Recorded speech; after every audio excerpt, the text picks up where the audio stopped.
Up now, NI Big Take is where you want to head for that. That's Bloomberg's Alan Wan in Shanghai. All right, coming up, deal makers are adrift. $1 trillion in volume vanishes in the first half. We're going to be talking about the opportunities and setbacks in M&A and IPOs this year on Bloomberg.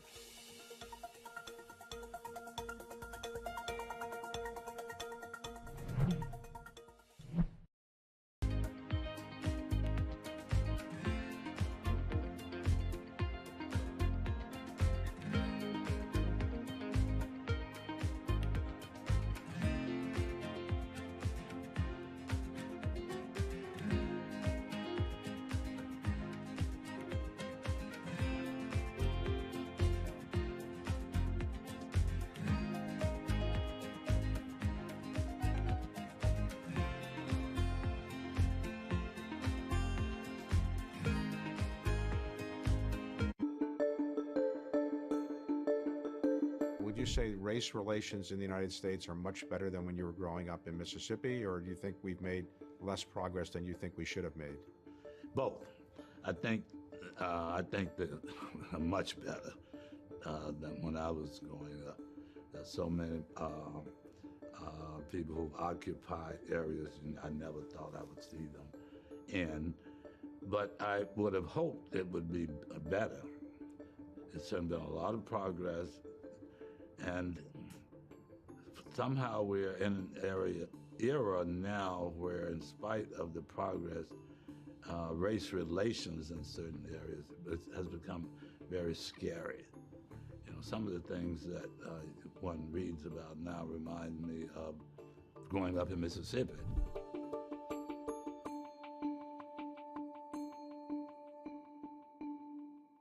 Markets countdown in Europe. From the financial centers of the world, Bloomberg Markets European Close with Guy Johnson in London and Alex Steele in New York. Real-time numbers, real-time analysis. Weekdays.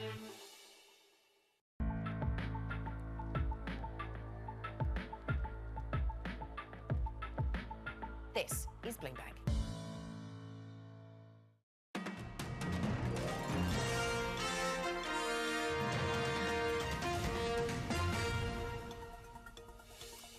'23 is looking like one of the worst years for takeovers and IPOs in a decade. Compared to the first half of last year, the world's deal makers are roughly $1 trillion down as M&A and IPO volumes continue to drop.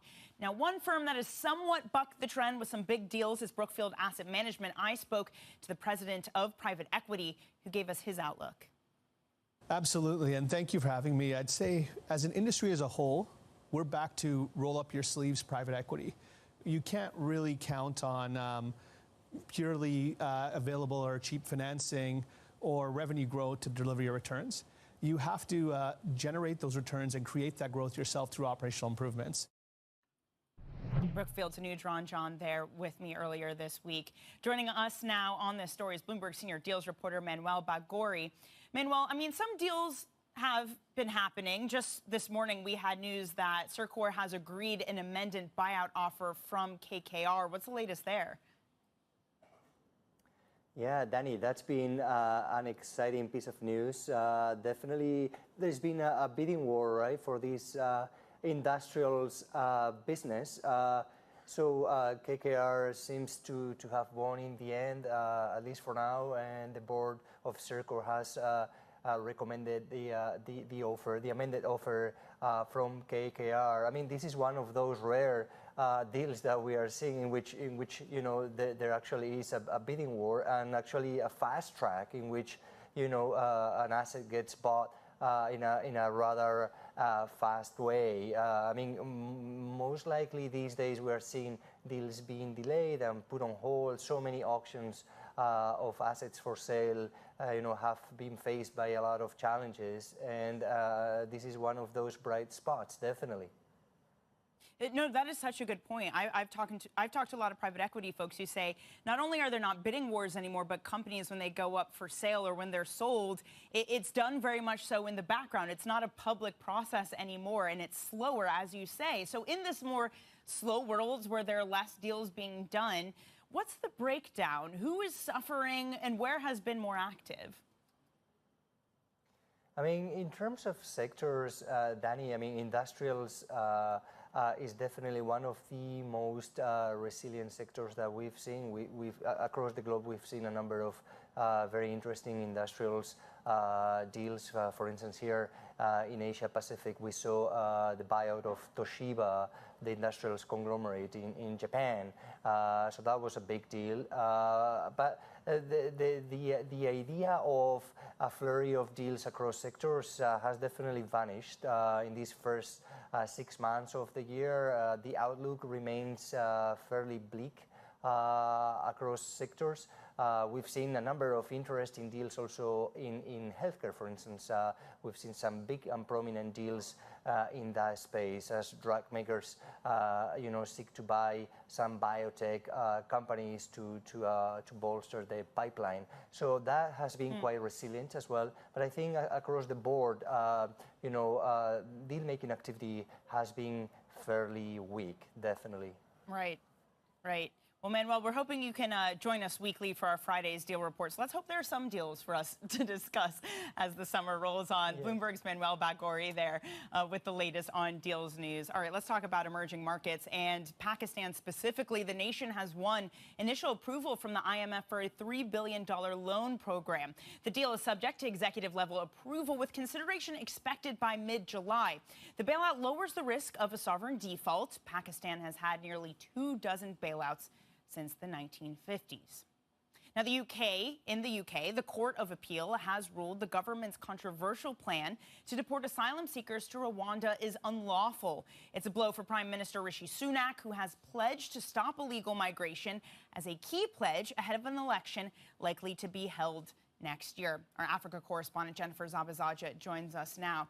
Jen, what was the final verdict? Yeah, Danny, I mean, as you mentioned, this has really been a controversial plan from the beginning. And so not a lot of people were surprised about the verdict. What you mentioned was they deemed it was unlawful. It goes against Sunak's conservative commitment to stop illegal immigration. But really what the plan, the difficulties around the plan have sort of centered around 3 key problems that I think are important to highlight. First of all, the process itself. People were against this process of sending migrants 4,000 miles away to Rwanda. The second that a lot of people were talking about, and I think we heard a lot of chatter about it yesterday, was this idea of Rwanda being a safe country for fleeing migrants. And this was something that I actually spoke to the president of Rwanda about last month. I want to take a listen and we can talk after. In fact, by making progress on this front, the economic front, and providing for our people, we are dealing with human rights issues. Because the basic thing is the needs of people. That's what we are looking at. So that was President Kagame speaking there, but clearly not enough to really convince the court that this was the right option for migrants at this point in time. And really the third thing that we heard a lot of people talking about is the cost. Right now, the UK has already paid Rwanda about $170 million for this whole entire plan. But there was a lot of chatter yesterday about just how much it would cost to send one migrant versus just keeping migrants here in the UK. And so this is definitely not going to be the end of this. The UK Prime Minister said he plans to appeal. He respects the decision, but we definitely will hear from the administrations going forward about how this you're right. There's such a huge economic angle to this, the cost, and of course the fact that the UK needs people in it. Exactly. We have a labor issue. Jen, thank you so much. That is Bloomberg's Jennifer Zabazaja. This is Bloomberg.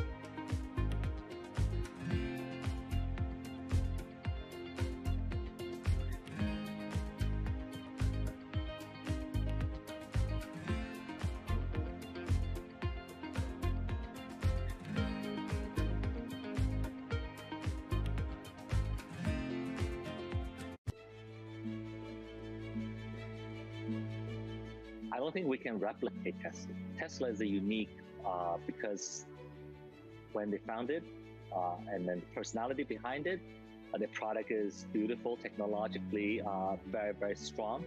So in many areas, Tesla is Tesla, but XPeng is XPeng. We want to focus on what we think is important for our customers. Our customer like beautifully designed vehicles, either it's large SUV or sports sedan. We believe we have a very, very appealing family look that our customers is really attracted to. They like to have user-friendly features inside the cabin that has a technology feel. It's very smart. It enables them to really utilize the vehicle that's different.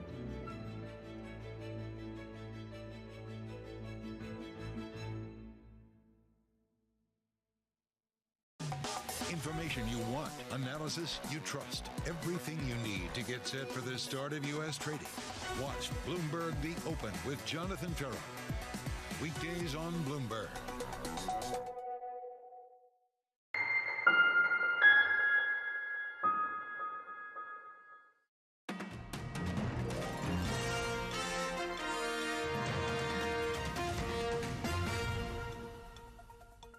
As we head closer to the end of the hour, let's go ahead and bring on Bloomberg's Tom McKenzie, because his show, Markets Today, is coming up in just a few minutes' time. And Tom, also coming up literally at the start of your show is UK data. By the way, if you didn't know, the show is about the markets, and it's about the markets today. Yeah. Not yesterday. Who would know? There it is. It's the best show on the network after daybreak.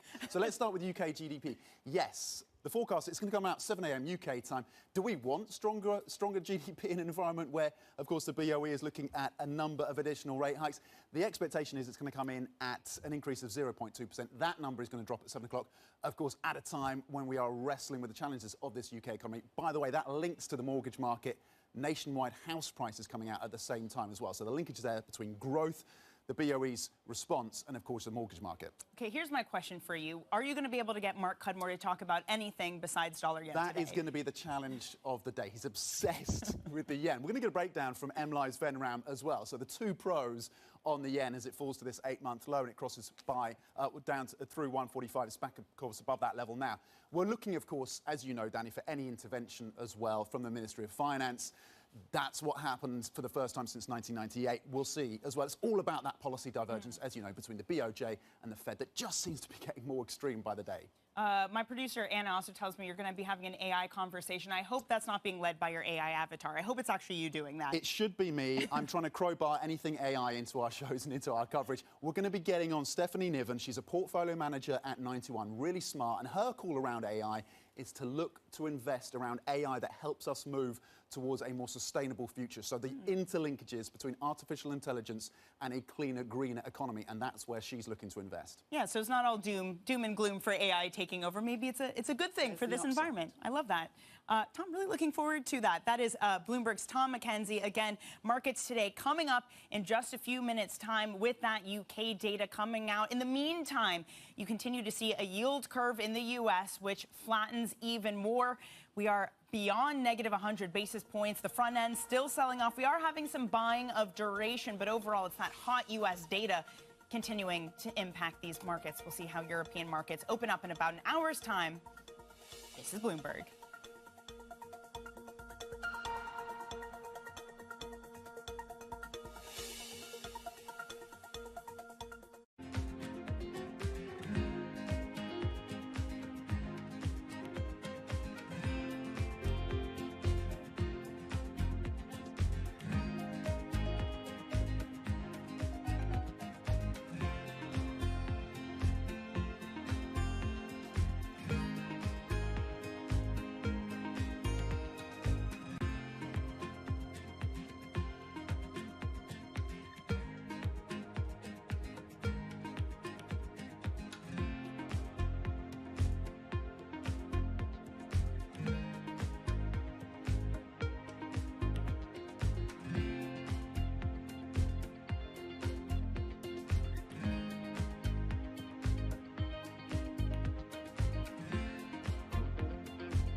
the world of politics We're not going to be relying upon countries whose values we don't share. to the world of business. It's all about corporate power at the end. Balance of Power, live from Bloomberg's Washington headquarters. We're going to be more excited what's in store for you. How long will it take? How many years? Why don't we take this one day at a time? Good luck. Everybody has a perspective. Every weekday at 5 p.m. Eastern Time. Join hosts Anne-Marie Hordern It's the one area, really, of bipartisanship. I think we're getting more of it. That's optimistic. and Joe Matthew. The debt ceiling is looming. How close are we going to get to the line before you start to worry? Alongside Kaylee The Langs. door was open for regulators to do more, and that puts the Fed between a rock and a hard place. As they deliver news. This is such an important economic issue. He's no longer trying to run away from That really blew some minds. Insight. We can both invest in law enforcement and also make sure that communities feel safe in their own skin. And analysis. I think your audience will get this more than most. This is not the Republican Party that you know. It allows him to do what he did so successfully in 2020, which is run against crazy. From and about politics' biggest power players. This was the zombie case,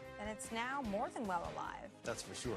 With two more potentially to come. I'm willing to have this battle. It is vitally important. This is the intersection of Washington and Wall Street. Bringing people directly to the decision makers that impact your investments and your life. Balance of Power, every weekday at 5 p.m. Eastern, only on Bloomberg, your global business authority. This June, in honor of Pride Month and Juneteenth, Bloomberg brings you a special equality series every Thursday in June at 1 p.m. Eastern. Bloomberg Equality, celebrating inclusion this Pride Estas Month. son las ocupaciones más comunes de TI en 2023. Full Stack. Aumentará el precio del chocolate. Hay un componente no tan serio que es que tendremos que pagar más por el chocolate. Esto influye en nuestras preocupaciones sobre la inflación, y es un problema para los amantes del chocolate. Pero también está el verdadero componente real, importante y serio, que es que esto también es una cuestión de tierras y de mano de obra. Así es, se trata de todas estas cosas de las que muchos productores de muchos de los principales países productores han estado hablando durante un tiempo. Pero esta es en realidad una ley que los obligará a implementar algunos de estos cambios específicos. Mencionaste que es inminente, y de hecho, se convertirá en una ley hoy. Y lo que esencialmente esta ley busca hacer es tratar de reducir el consumo de la Unión Europea de productos nocivos para el medio ambiente, y también las prácticas nocivas para el medio ambiente. Además mencionaste la desforestación de tierras y otras cuestiones como el trabajo infantil. Y realmente la importancia de esto es que tratará de reducir lo que estos agricultores estarán haciendo potencialmente, o reducir a lo que potencialmente estarán expuestos. Entonces, quienes realmente se verán afectados, como mencionaste, son los consumidores. Y serán muchas las empresas que deberán implementar esto, y tendrán que trasladar el costo a los consumidores. Entonces, Nestlé, Ferrero y Mars, por ejemplo, tendrán que tomar medidas enérgicas con respecto a esta ley. Bien, otro alto costo de insumos con el que tienen que lidiar. ¿Está siendo bien recibida esta medida en lugares como Costa de Marfil y Ghana? ¿Y qué podemos esperar en cuanto a la producción de cacao de esos países? Bien, es en el centro de esto donde está realmente el costo, porque ser complaciente va a ser caro. Lo que hemos escuchado de Ghana y también de Costa de Marfil, los dos principales productores de cacao, es su preocupación sobre quién realmente tendrá que soportar la peor parte de este costo. Ya han expresado sus preocupaciones y frustraciones por la falta de beneficios que realmente reciben de la industria del chocolate, valuada en $100,000 millones. Y ahora tendrán que sumar otros costos adicionales para los sistemas de trazabilidad y otras cosas por el estilo. Y eso podría afectar sus propios ingresos en este momento. Hace unas semanas, hablé con el presidente de Ghana y dijo que cree que el país será complaciente y que los cultivos cumplen con esta nueva ley. Pero existe preocupación acerca de cómo esto realmente seguirá ejerciendo más presión sobre los consumidores, sobre los agricultores, sobre la inflación en general. Entonces, simplemente tendremos que ver cómo se desarrolla esto en los próximos 18 meses, cuando realmente se implementará. Joining us right now is James Cameron, diver, explorer, director of The Abyss, a deep-sea thriller, and most famously, of course, Titanic as well as many other great films. James, I appreciate you joining us. Someone who's devoted his life to exploration, as you have in many ways, under the sea. I'm wondering what is going through your mind tonight. Well, thanks, Anderson. I mean, obviously, we're all kind of heartsick from the outcome of this. And I've been living with it for a few days now, as some of my other colleagues in the deep submergence community. I was out on a ship myself when the event happened on Sunday. The first I heard of it was Monday morning. I immediately got on my network because it's, a very small community in the deep submergence group. and found out some information within about a half hour that they had lost comms and they had lost tracking simultaneously. The only scenario that I could come up with in my mind that could account for that was an implosion, a shockwave event so powerful that it actually took out a secondary system that has its own its own pressure vessel and its own battery power supply, which is the transponder that the ship uses to track where the sub is. So I was thinking implosion then. That's Monday morning.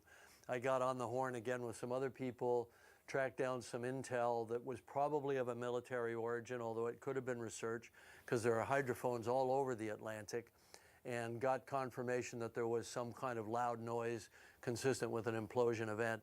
That seemed to me enough confirmation that I let all of my inner circle of people know that we had lost our comrades, and I encouraged everybody to raise a glass in their honor on Monday. Then I watched over the ensuing days this whole sort of everybody running around with their hair on fire search, knowing full well that it was futile, hoping against hope that I was wrong, but knowing in my bones that I wasn't. And so it certainly wasn't a surprise today. And I just feel terrible for the families that had to go through all these false hopes that kept getting dangled, you know, as it played out.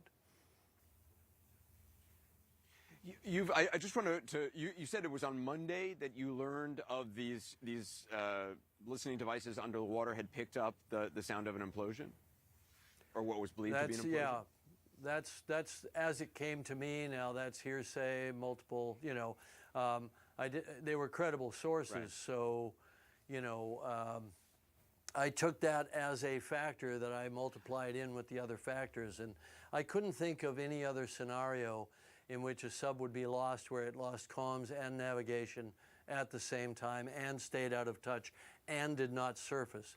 I was also told, and I don't have confirmation on this, that they were on descent, they were a couple hundred meters above the seafloor, and they dropped their weights. Now, the only way for the ship to know that they had dropped their ascent weights, which would be an emergency abort, is if they had called that in, that they were ascending. So I believe now that they had some warning, that they heard some acoustic signature of the hull beginning to delaminate. An investigation will hopefully eventually show what did happen, because we all need to know as we go forward. The deep submergence community needs to know exactly what happened. You've made dozens of, I mean, just extraordinary deep water expeditions, including more than 30 to the Titanic itself. You've also gone far deeper than the 13,000 feet where the Titanic is. I think you've gone deeper than just about anybody into the ocean. I wrote it into, I forgot the name of the place you went, but the Challenger Deep, which is just extraordinary. Deep, yeah. You went in your own design. Yeah, you went in your own designed craft that's a submersible that was experimental and didn't go through the sort of the standard safety protocols. But correct. The difference is you were not taking passengers on board. Would you ever have taken passengers on board a submersible that had not gone through the standard maritime safety protocols? No, not at all. I mean, my sub that I went to the Challenger Deep dove safely 3 times deeper than Titanic. We made multiple dives in that sub. That sub was a single-seater, and it was only contemplated that myself and the engineer with whom I co-designed the vehicle would be the only pilots of that sub, and we worked on it for 7 years. We knew every detail of it intimately. I was involved in every phase of the testing, so you know, I assessed the risks. I understood them very well, and those were risks I was willing to take. I would never take it upon myself to ask someone else to take that type of risk. And if I were designing a multi-seat vehicle where I intended to be the pilot, we'd go through all of the rigorous test protocols and review protocols that you have with, let's say, ABS, which is the American Bureau of Shipping, or DNV, or German Lloyd's, who are the major you know, bureaus that class a sub. They call it classing, but it's basically certification. And I think it was unconscionable that this group did not go through that rigorous process. What is, you know, this was an experimental design. There's no question about it. It's a carbon composite You can tell us more about what that actually means. I mean, it's the kind of stuff used in spacecraft, but is it designed for deep underwater pressure? And what is the danger of that kind of material in this kind of environment? It's completely inappropriate for a vessel that sees external pressure. Carbon fiber composites are used very, very successfully for internal pressure vessels, like let's say a scuba tank. And you can get 2 or 3 times multiple of what you could get out of steel or aluminum for that type of pressure bottle. But for something that's seeing external pressure, all of the advantages of composite materials go away and all the disadvantages come into play. So if you're using a uniform material like steel or titanium or ceramic or acrylic, you can do computer modeling with a high degree of accuracy and confidence. The second you start doing carbon composite or any kind of composite materials, you're introducing 2 materials that are in contact with each other. The filament itself and then the epoxy matrix that it sits within. And at that point you have degradation failure. So we always understood that this was the wrong material for submersible hulls because with each pressure cycle you can have progressive damage. So it's quite insidious because you may have a number of successful dives, which is what happened here, and then have it fail later. If I were diving in a sub that was fully certified, I wouldn't think about it. But even in my own sub, which had a steel hull, I knew that if I dove several 2 or 3 times, it was probably good to go because you could cycle steel hundreds of times, if not thousands of times. But that's not the case with composites. So it's quite insidious, and that I think lulled them into a sense of confidence and led to this tragedy. But these are known things. They're known within the engineering community. Well, we also want to point out OceanGate's former director of marine operations. He wrote this engineering report in 2018, I think it was. He focused his criticisms on the company's decision to rely on acoustic monitoring the sounds the hull made under pressure as opposed to a scan of the hull. According to him, the company claimed no equipment existed that could perform that kind of a scan on the 5-inch thick carbon fiber hull. Yeah. I know it's difficult to say, obviously, without reading the report, but I'm wondering what you make of that because it seems like this company was making a big deal about the sensors they had that could, sense a problem with the hull, and if they could sense there was a problem, then they would have time to turn around and go back up. Clearly, they didn't. It's a bit like saying we have a bit of a poor design for the engine in our jet or our rocket ship, but we have a sensor that will tell us if it's on fire. To me, that's cold comfort, and I think that if you're building a hull where you need to have sensors to tell you that it's failing, in the process of failing, you have no business designing subs or being in that sub. They touted it, I believe, as a good thing, as a safety protocol. But I consider it a bad thing because it sheds a light directly on the fundamental flaw of their design. You have to remember the DNA of this design concept goes back farther. It goes back to the quest to go to the Challenger Deep that I was involved in, obviously. And there was another sub design that was competing with ours at the time that was based on a wound filament composite cylinder with 2 titanium end caps. And I told those guys point blank, you're going to get killed in that thing. And they ultimately never dove it. I literally told the guy who bought the sub when its owner, Steve Fawcett, the famous billionaire, died in a plane crash, and the sub was then purchased by another guy to operate it. And I told him, you're going to die down there if you dive that thing. And I felt very strongly about it. I had nothing to do with OceanGate, and I never tried to warn Stockton Rush of the same thing because I thought maybe they've solved it, But I was pretty opinionated about it at the time, and they had a similar idea of doing acoustic sensors too. They call it delamination when water ingress starts to force the layers of the fibers apart, and theoretically you can hear it. I actually believe they heard it with their ears, not through the sensor system in the last moments of their lives, and that's quite a horrifying prospect.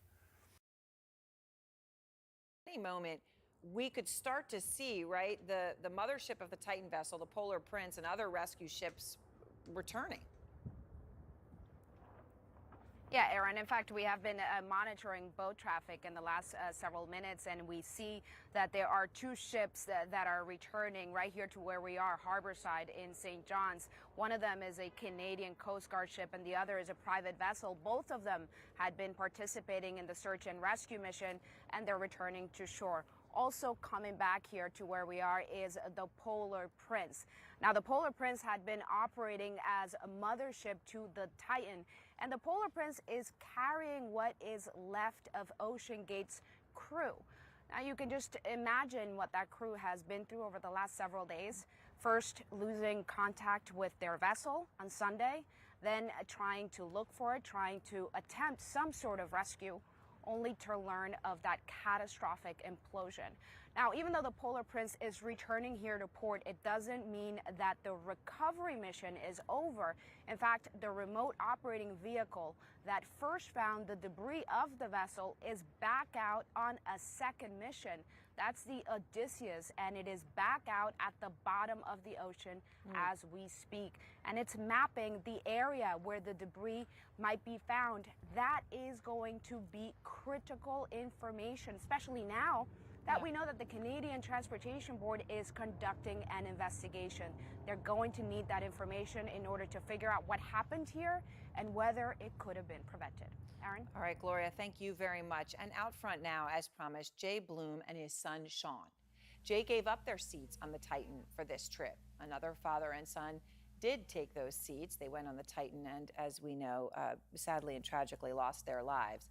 So I appreciate both of you taking the time to talk to me about this.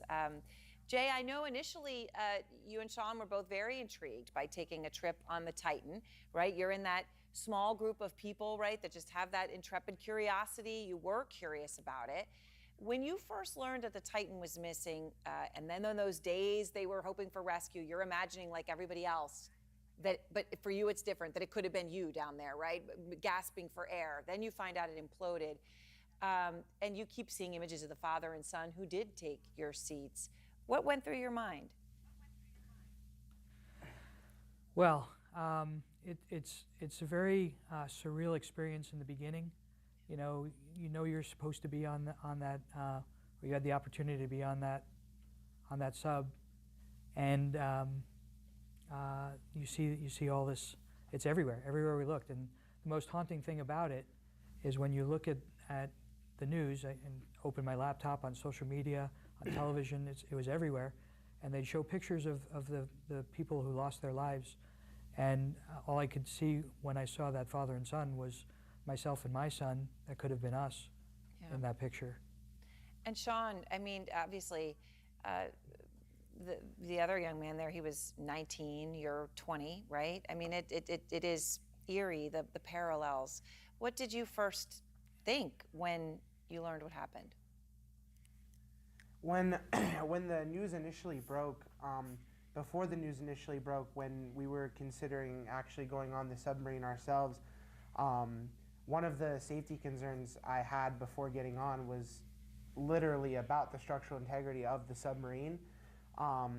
Before we got on, I saw a video of Stockton explaining how the submarine worked with the remote and everything like that, and I saw a lot of red flags with it, and it was only meant for 5 people, and I just didn't think that it could survive, going that low into the ocean. So ultimately, I ended up warning my dad about it, and he ended up agreeing with me. And when we tried to ask Stockton questions, he kind of, brushed it off a little bit. So it's kind of red flags from the start. And then when the story came out, on the first day, initially we thought that the first thing we thought is that the submarine imploded, because it's very difficult for a submarine of that size to get to the bottom of the ocean and not implode. But that was the first thing that went through our head, was it either imploded or it got stuck under the Titanic on the first day. Right, and I know, you had these concerns. Jay, what's interesting is you had an exchange with Stockton Rush in April. He says, quote, have space on mission 1 and 2 last minute. Price is $150 per person. You reply, I'll check my schedule and see if I can make it work. 3 days later, he says, any luck? And at one point, I know that he went to Vegas. He actually traveled to Vegas to see you, to try to meet with you, to close the deal. Now, Jay's sitting here talking about red flags. What about that trip raised a red flag to you. I mean, he came all the way to see you to try to get you to buy these tickets. Yeah. You know, Stockton, I think his heart was in the right place, and he really was passionate about his project, and he believed everything he was saying.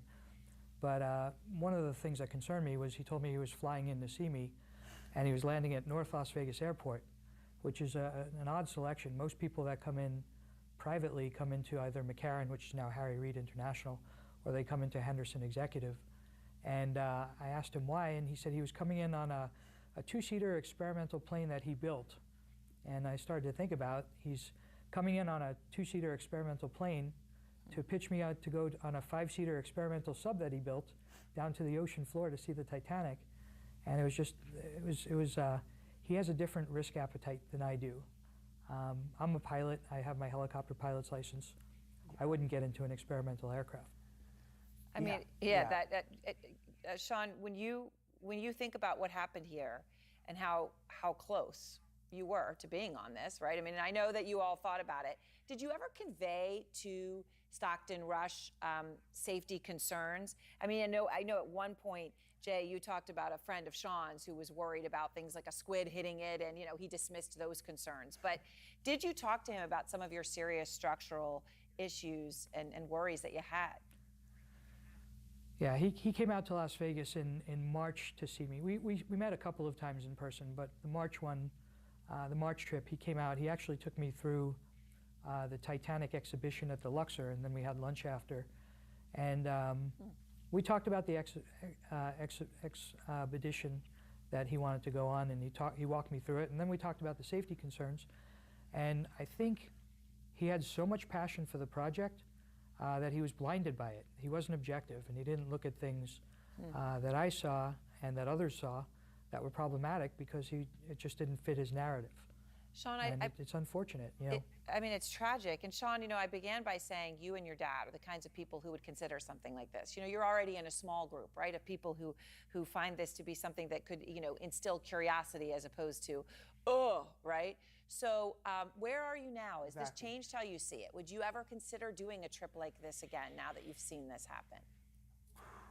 I mean, it's very sad and tragic that I kind of predicted this outcome. My dad was very excited to go, and he was very excited to take me because I was obsessed with the Titanic as a little kid, and I was really looking forward to doing it. But the second I saw the submarine and how it worked, like I knew that one of the first outcomes, me and my friend Simon, actually, that friend that everyone was talking about, we both knew immediately that this submarine couldn't make it to the bottom of the ocean.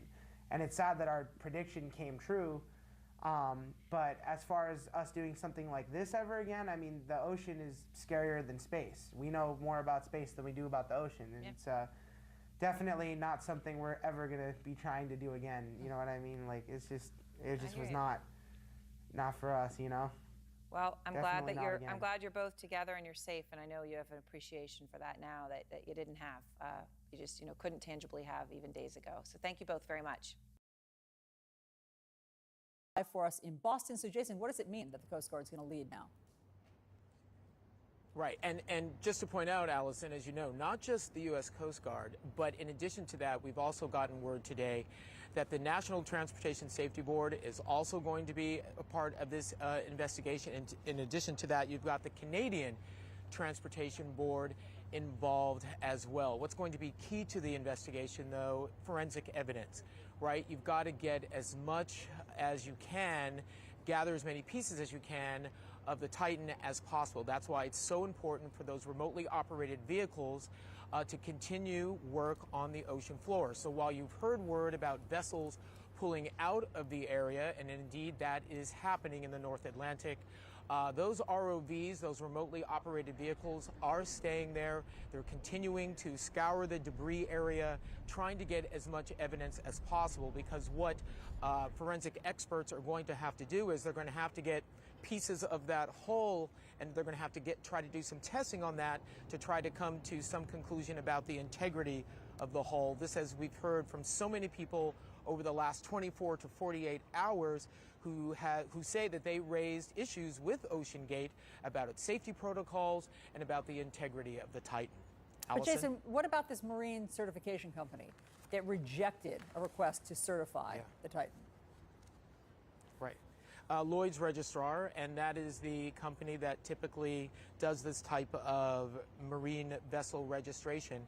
According to what we've heard here at CNN, there was a request from OceanGate to have Titan certified. This was back in 2019, and this company denied the request to do that. Did not want to work with them. The company did not provide a reason as to why that happened. But what's interesting about that, you'll remember that OceanGate on its website had said that they had decided to forego getting registered, saying that it was standing in the way of innovation. That was something that was up on their website. That website has now been taken down. Allison? Okay, still a lot of questions. Jason, Carol, thank you very much. Let's bring in David Wad. He was a passenger on the Titan sub in 2021. In fact, he took the same trip on board the Titan to see the Titanic wreckage 2 years ago. David, thank you so much for your time and for being here. Back at that time, 2 years ago, when you took this trip down to view the Titanic, did you have any reservations about the safety of the submersible? No, I did not. And in fact, I felt very lucky to be one of only 200 some odd people who would have ever seen the Titanic underwater at the 12,500 foot level. And now I feel, of course, very lucky that I went on the 5th trip with Titan when the hull was still strong enough to withstand that pressure. But I did not have any reservations. I thought the trip was very professionally run. I adored Stockton and PH, who were on the trip with me. Only Stockton was in the submersible, not PH on that particular dive. But I didn't have any reservations. I just was so excited to be doing something that I'd been hoping to do for 11 years.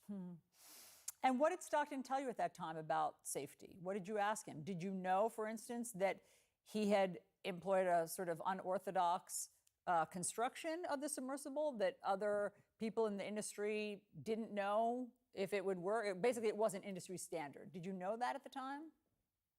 No, I did not know that. I did know because I was originally supposed to go out in 2019 when they thought the pressure test would be finished and Titan would be able to take out passengers in 2019.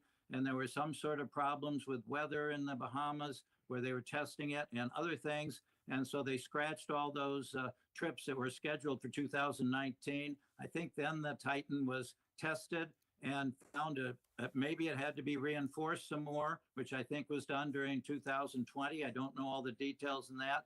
And I was pretty confident in 2021 when I was on the trip that it was safe. So David, what was the trip like? Did you get a good view of the Titanic? Okay, that particular trip I was on, which was on the 4th day of the 5-day trip, we ended up near the stern rather than the bow because you're never sure what the currents are. And where we were released and started to do the 2-hour descent, we ended up much closer to the stern. So I was very disappointed. I didn't get to the bow, but the stern is still fascinating. It's a mangled, very big piece of metal. And we also were in the debris field. The next day, which was the last day for all those summer trips, 3 other men went down with Stockton and PH and actually got to film the bow. And of course, when everyone thinks of the Titanic, they think of the bow. And I was also filming because I was going to make a movie for charities about this trip. So I was disappointed, but still the whole process of going down 12,500 feet was amazing. So I considered it a very successful trip. And what was it like? Down there, was it pitch black? Are you all just looking out that one window? Are you all taking turns in that submersible? Oh, there also was a computer screen that fed us all the video footage from a camera that was mounted on top of the Titan. But otherwise, the 2 men in front of me who were seated looking right out the 21-inch viewport and myself right behind them, that's what we were looking out of. But it got dark fairly quickly. We then went through a little zone with phosphorescence, which was neat. And then it got pitch dark again all the way until we got close to the bottom. Then Stockton turned on the lights. And so when we hit the bottom, we could see the silt come up all around us. It took a few minutes to settle. Then he started to use the thrusters to move us around. Was it freezing cold? No, it wasn't that cold because we had just arrived at the bottom, but we did have different layers of clothes with us because it was very warm at the top. when we got into the submersible, and it certainly got colder and colder as we went down, but I don't remember it being really, really cold. Were there any moments during that whole process for you that I guess took a couple of hours? Were there any moments that felt dicey? Was there any moment that you were nervous?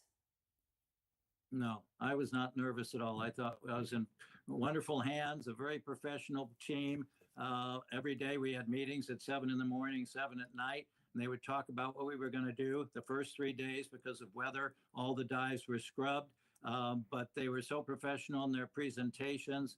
I did not have any problems anywhere going down. Now, I've done some other things that are a little bit dangerous. I'm certainly not an extreme adventurer at all, but I don't get scared as easily as a lot of people, and I don't get claustrophobia very often, which I think was lucky being in that submersible for more than 10 hours. Yeah, I can tell you don't scare easily, certainly. A lot's been made in other reports of how there was a kind of low-tech feeling to the construction.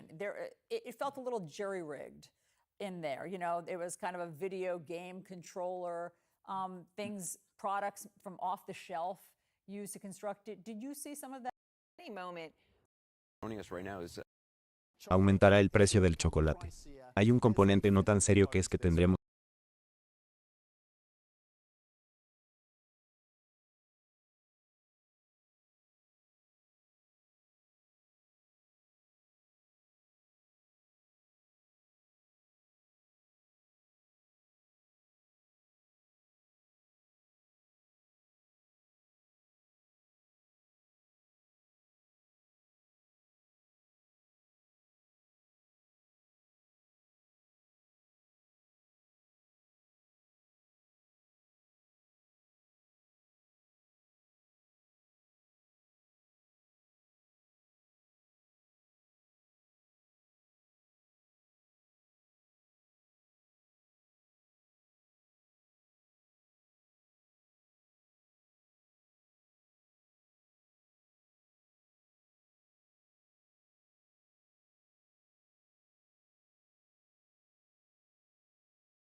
calvicie desaparece en tiempo récord.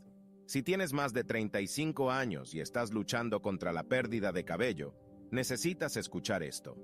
Científicos de la Universidad Johns Hopkins confirman por primera vez que la calvicie no tiene nada que ver con la genética, la alimentación, la edad, el karma o cosas por el estilo.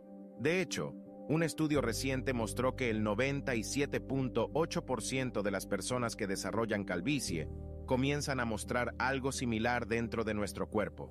Y la calvicie es solo la punta del iceberg, ya que estos problemas debilitantes se han acumulado dentro de tu cuerpo durante décadas. Es por eso que no puedes ignorarlo. Es un síntoma de algo mucho peor. Un renombrado biólogo descubrió la verdadera causa de la calvicie dentro de nuestro cuerpo. Él ha desarrollado una rutina matutina de tan solo 15 segundos, clínicamente probada, que elimina la calvicie de adentro hacia afuera.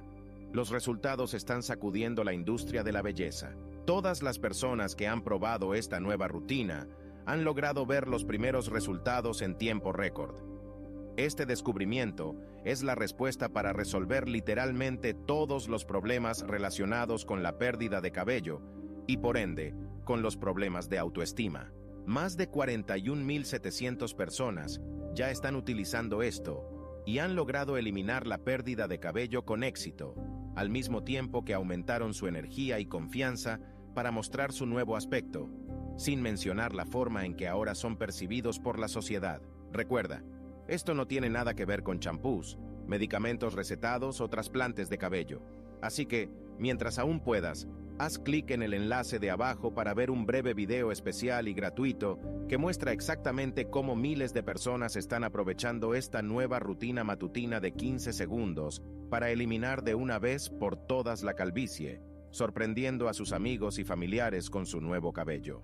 Imagina ya no tener que preocuparte por la pérdida de atractivo, el envejecimiento prematuro, o incluso no preocuparte más por ocultar tu calvicie en citas amorosas. La industria de la belleza, que genera miles de millones de dólares, no quiere que veas este video y descubras este extraordinario secreto. Míralo ahora antes de que sea demasiado tarde.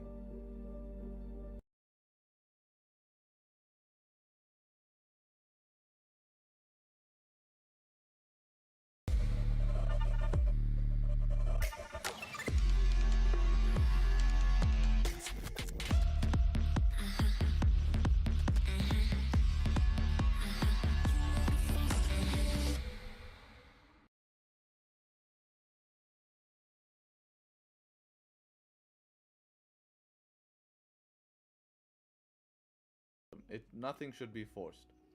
Yeah, no plan B. No plan B, but there's plan C, plan D, plan E, plan F. You have to have unlimited plans. It's not, oh, I only have one shot at this and that's it. No, because if you fail, you fail. Failure is part of the game. But you need to have a mindset of never give up. There should be a plan B, plan C, plan D. But you don't give up on plan A until it's really, truly mandatory. Like, you know, you can't really do it anymore. Damn, married, maybe this is a dating site with relationship advice. It's just general chit chat, right? While we're waiting for the markets, we can have a general chit chat.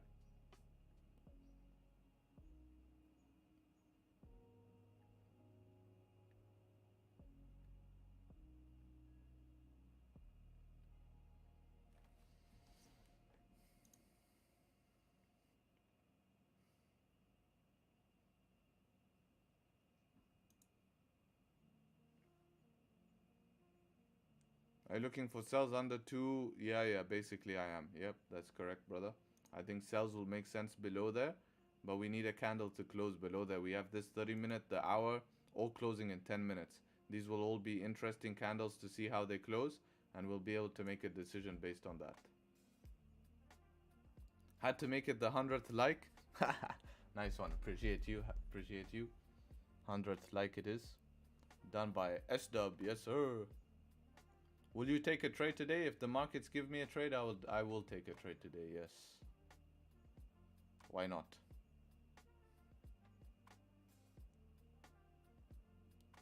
AUD, NZD, you guys, all pairs that I don't have on my chart, you guys trade. Oh no, I do have AUD, NZD on my chart. I take that back. My advice is never to trade money you're not willing to lose. My strategy is always working, but I fear of entering because I'm not willing to lose. Your job is to take risk, right? Your job is to put money on the line. So if you can't do that, you can't trade. You can't trade, right? You have to be willing to lose. That's part of the game. You have a chance to win and a chance to lose. So you have to do that. You have to do that. You just have to budget the losses. It's like a business. You run it like a business.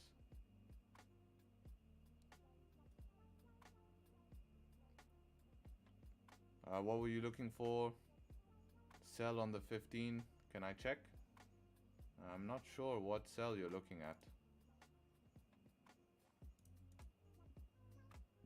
Daily's bullish.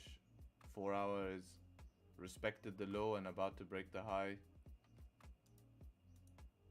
I honestly think buys look good above 1.089 something. Above here, buys look good. Yes, if this 15 does close bearish, you could argue it. I prefer, yeah, I mean, yeah, you know, you could argue that sell. But I think below this 5-minute structure will be even better. So, yeah, you could try it, but get to break even quick. What deals do prop firm gives? I'm not sure what deals they give. Do you use supply and demand? No, I don't use supply and demand. I joined the Discord. Nice. I think this is a 1-minute range. Yeah, typical 1-minute range. So it is consolidating. If we could break out that range, it might be good here. Right? With the 15-minute closing bullish. 30-minute will also close bullish. Might be nice, right?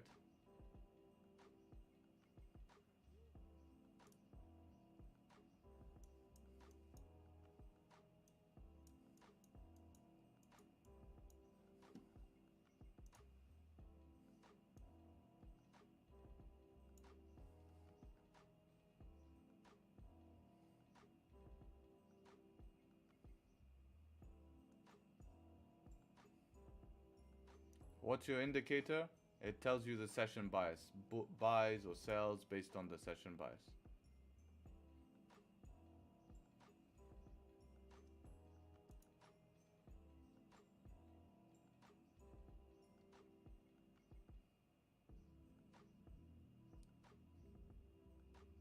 I think, yeah, my indicator is eyes, but I think he's talking about the one that I made for you guys, the session bias one, this one.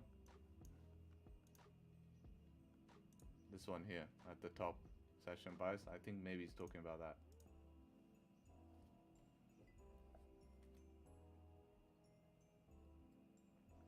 Interesting push here. I hope it doesn't just push without us. Would be a little bit annoying to keep pushing without us. How to join your Discord? Link is always being posted in chat. It says free Discord community. Follow me on Instagram and free Discord community. Yeah, and if you guys haven't already, definitely consider following me on Instagram. I would appreciate it. I do put a lot of effort posting content, and I'm posting on Instagram the trade recaps we take on stream. So whatever trades we take on stream, I'm posting the recaps on Instagram. So definitely consider it. All right, we have around 6 minutes for this candle to close. This looks good if this candle can close bullish here. Hopefully it doesn't just keep pumping here. If this keeps pumping, it's very frustrating. You know, have to find a different way in. I mean, this close could have been an entry option here, but I prefer to see the next one pull back here.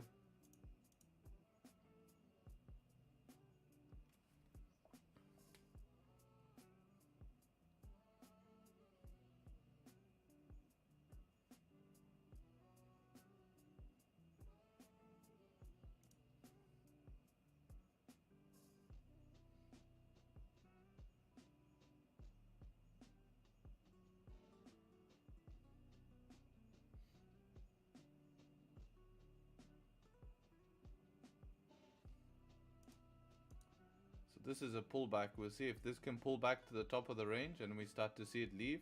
I could try a very aggressive entry on 1 minute here, but this high risk, especially after this 5-minute close here.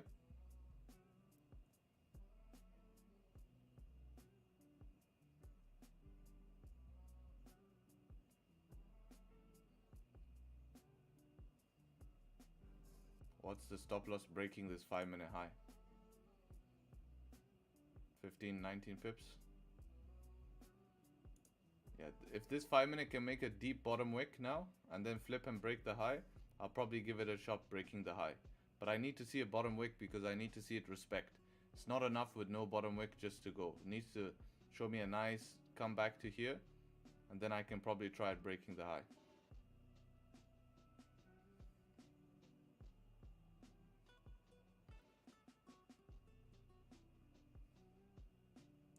And I'll probably put stop loss around 182.242.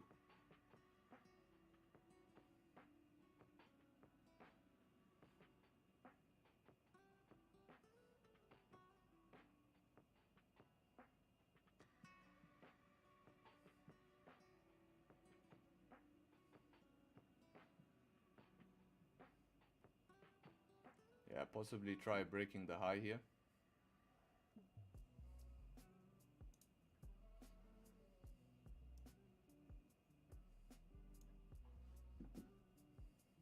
Not triggered me yet.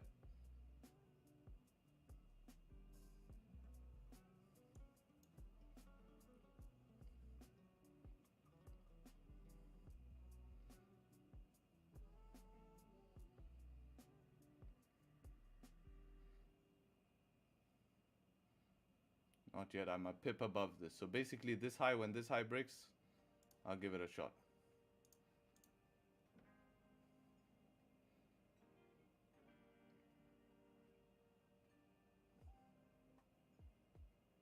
All right, now I'm in.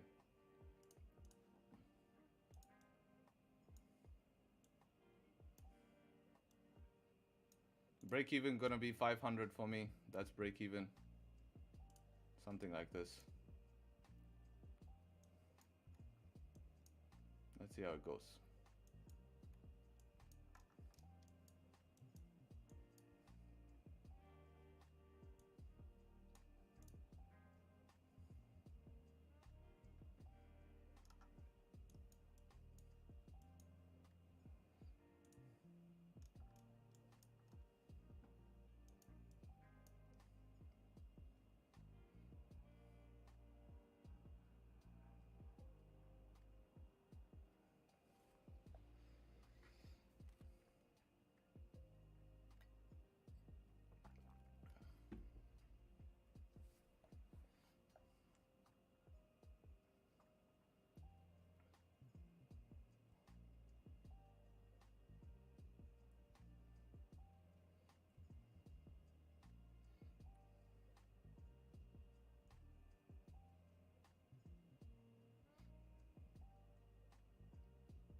We want this 5-minute to close nice strong bullish here, would be ideal. We don't want it to close bearish. If it closes bearish, it's not looking very good. I'll probably manage it to save. Because this is also the 15-minute open here. Right, in 1 minute.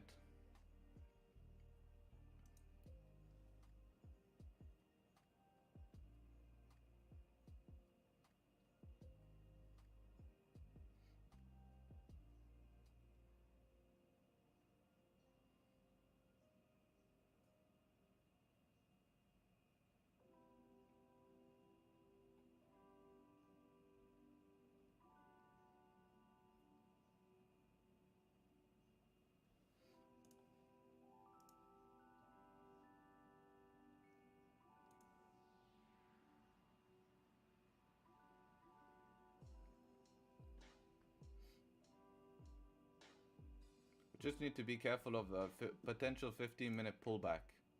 I don't want to be caught out in any strong 15-minute pullback. I want to see the next 15 small bottom wick and then continue quickly. Small bottom wick and continue quickly. Otherwise, I'll look to manage this position end of the month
I closed a little bit here, leaving just a little bit.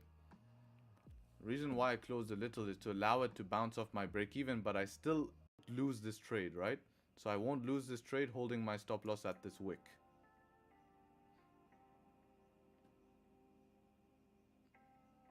So I've closed enough to cover for 2 pips. If not, then I'm out at break even.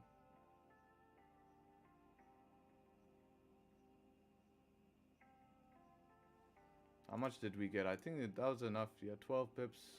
A little bit tough.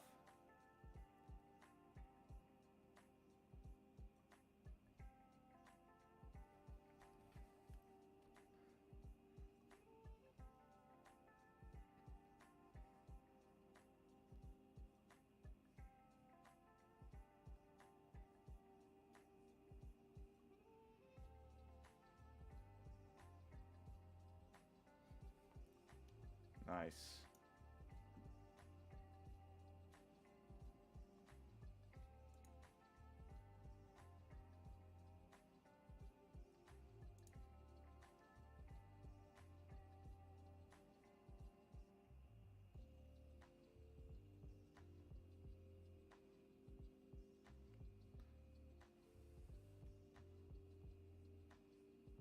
Looking to close some more. Let's just see how this next candle opens. Looking to close a bit more profits here. See if we can just get a quick more push. 500 worries me still.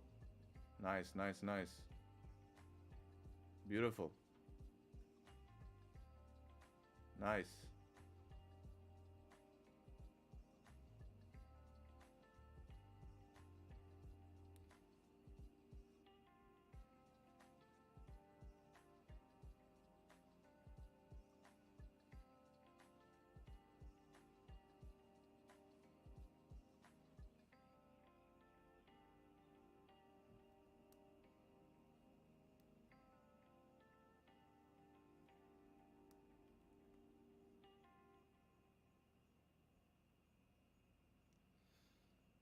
You know what? I'm running around 10 pips in profit here. End of the month. I'm probably going to close soon. This breaks the high now. Let's see. Come on. I'm going to close soon. End of the month. No reason to miss out on this trade. Alright, I'm out. I closed. Running 12 pips in profit. GG in the chat. Beautiful trade. Nice. Don't be greedy, guys. End of the month. Winning trade here. Beautiful.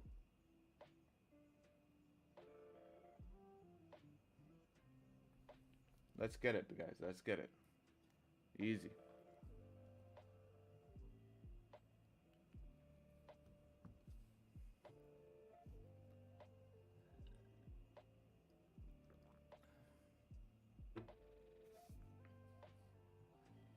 Nice.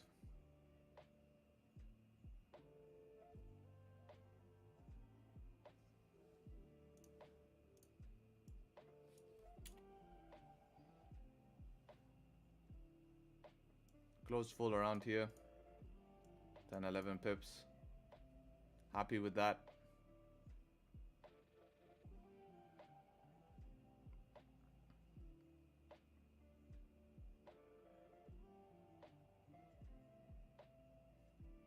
And where's everyone in the chat telling me daily pivot, daily pivot, daily pivot? Because as far as I can see, only pivot I'm in is in TP. I'm just joking. Did you move your stop loss earlier? No, what I did is that when price came back down, I did not, I kept my, so this was the bottom wick that we got, and it never came to break even here for me. I never got stopped at break even. Entry was just here like this. But I did close a little bit at break even. I was like a pip in profit. So I closed 1 pip to cover for spread. Just to cover for spread. But you know me, I don't actually go at break even. I let it tap my break even before going break even. Today's pivot, yeah, exactly. There we go, right? That's why we don't want to be greedy with this trade. No need to be greedy. Take your profits and run. Beautiful. Let's get it, guys. At least leave a like on the stream for that.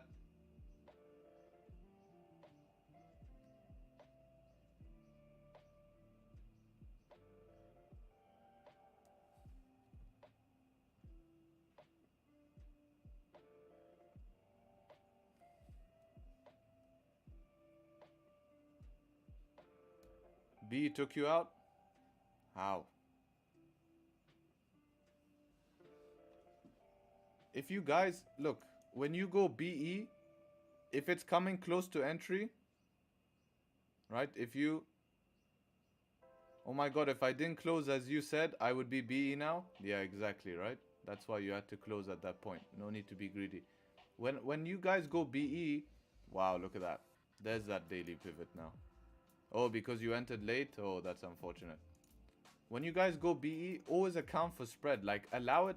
Personally, what I do is I don't move my stop loss to break even. Like, I keep my stop loss where it originally is. And in my head, because I have the discipline to say, okay, if this starts breaking my entry, I'm just going to close the trade. But I know there's a high chance it could come down, bounce, and then continue. So I watch it. If it doesn't bounce, then I'll just close it maybe minus 1 pip. Because I don't mind losing minus 1 pip. You know? So that's... But I have the discipline to close. Many of you don't have the discipline to close because you'll see it come here, it starts going in drawdown, you're like, oh, it will go up, and then it comes, oh, it will go up, and then by the time you know it, you guys are closing down here, right? So if you have the discipline, then you can start doing that.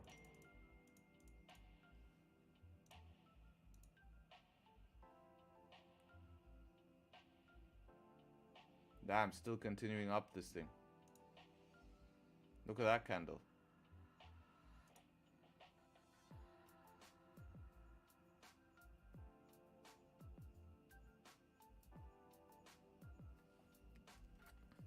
B for you is a win. Yes, it's better than nothing, right? You got to experience all the emotions of the trade and understand it. That's it.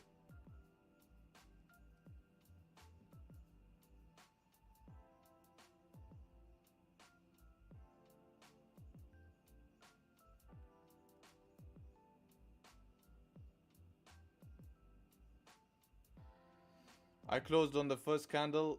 Month was not messing around. My first trade using as a one lot as well. Look, amazing. People, look how people are benefiting. Very happy to see this. What's our win rate now on stream?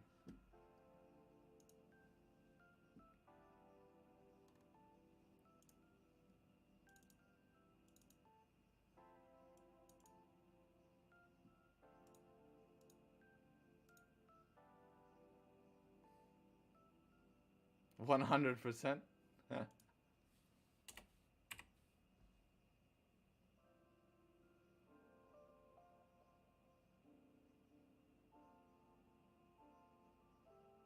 89.47. MashaAllah, well done.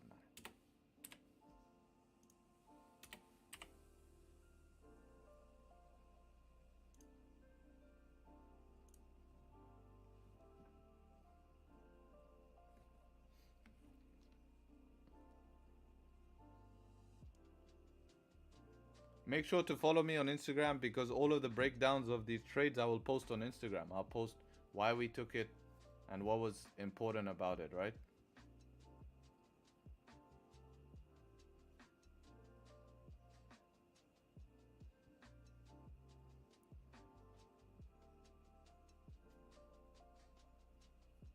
This one was a little bit more of an advanced entry though, so this was a little bit more of an advanced entry.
Finished in B, wanted one more push.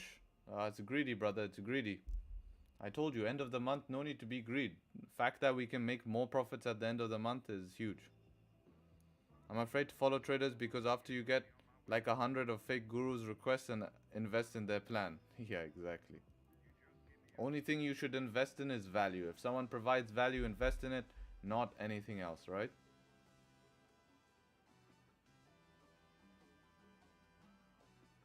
Because that will pay you off. Investing in value will pay you off, right? It's key. It's key. Like, you have to invest. There's no question not to invest. You have to at some point invest, and it's key. But you have to invest in value and choose your people wisely, right?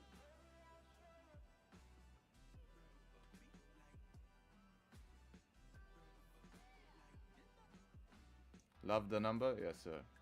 Invest in education. Yeah, invest in learning a skill, but invest in more. Yeah, invest in the right people, right? That's the problem.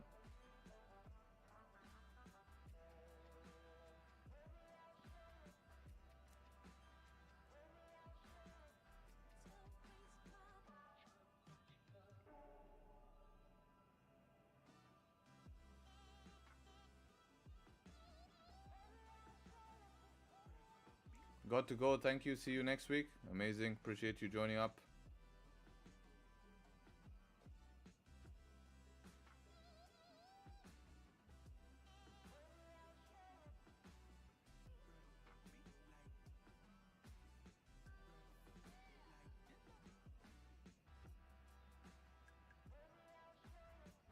Friday plus end of the month, perfect result. Yes, you have to. And this is what I mean. Like, you can't be scared to take positions, but we weren't greedy. Look at that, right? Not greedy. Did not do anything wrong.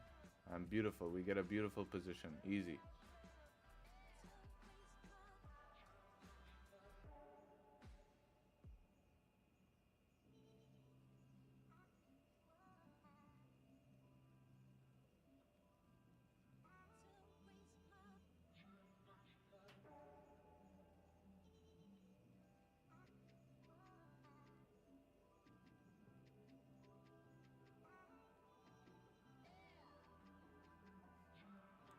Good job, thank you. No problem.